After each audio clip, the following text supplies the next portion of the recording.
Damian, how would you assess that loss, particularly the fourth quarter and missing 2 free throws? Not something really accustomed to seeing you do. Can you talk about kind of how that played out?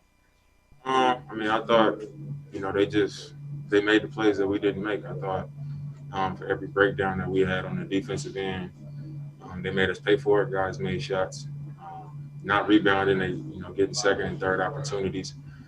And then on our offensive end, we just didn't execute very well.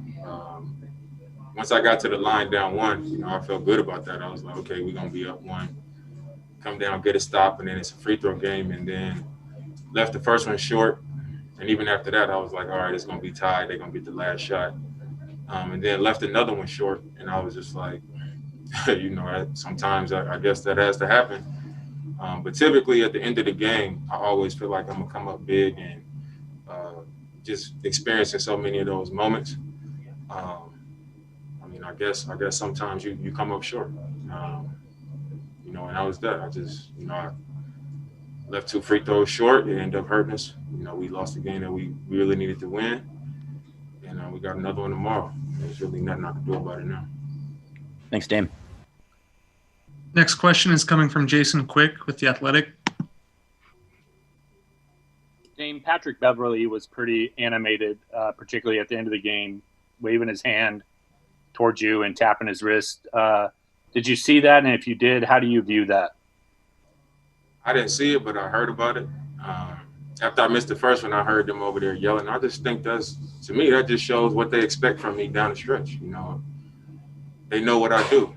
And he saw it firsthand when I was a second-year player when he was in Houston. So I'm sure he has a great memory of that, which is, why that drew that type of reaction from him when he saw me come up short at the end of a game. So to me, that's all that says. And then, Dame, how will you mentally try to put this behind you? You said how will I mentally try to put it behind me? Yeah.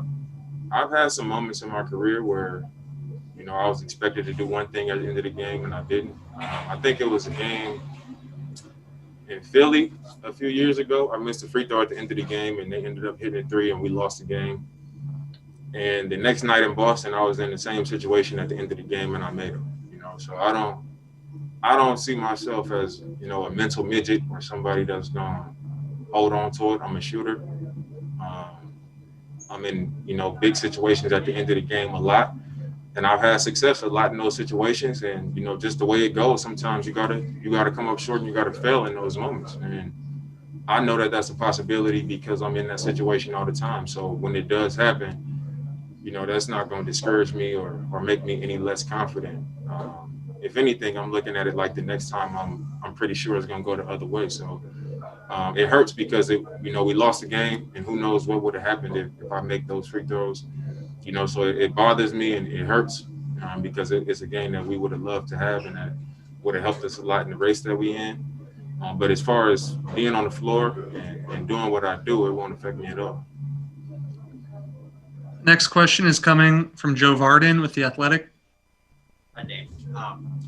PG did the wave as well. And obviously it's, PG did the wave because he also was surprised because he experienced getting waved that last year. The actual wave, yes. The PG, wave. let me say this. Like, for one, I know what happened. I expect myself to make those free throws, and I didn't when my team needed it, which was a failure for me that I can accept. But asking me about Patrick Beverley, who I sent him home before at the end of a game.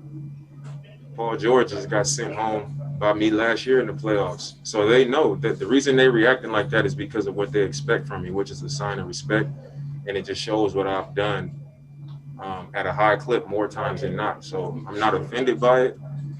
If anything, it should just tell you how much it hurt them to go through what I put them through in those situations previously. The other, Doc said that on your 3 attempts that they were supposed to foul. Were you expecting a foul? I was expecting a foul. And, once he backed up off me, I was like, I'm just going to go for the tie. And I ended up hitting front rim on that one too. So just a few short misses. Just came up short down the stretch. And I was that. I just came up short there. The next question is coming from Dwight Janes with NBC Sports Northwest. Dame, can you put this into some kind of perspective on where it puts you guys in the race now? A game you could have won, you only got 3 left. You have to win all 3, do you think, or can you handicap that for us? I mean, in our huddle and in our locker room, we saying let's go win all 3, because we trying to get a chance at the 8 spot. You know, we trying to track down Memphis. So that's what we're looking at. And, you know, we also know that, you know, other teams are playing well, and you don't know who's going to be playing for some of the teams that they have to play. You know, so we got to have a mindset of just going out there to win all 3.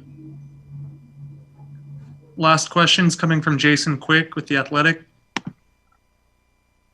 Dame, is there a lesson that you guys can take from this game?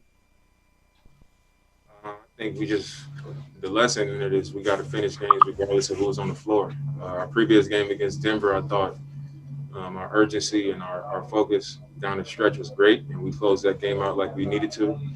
And tonight, you know, they basically Paul George and, you know, some of the other guys, Reggie Jackson, they sat out down the stretch, and we allowed some of the other guys to come in and, you know, just outwork us in certain possessions and, you know, get fouls and get to the free throw line and get open threes and stuff like that.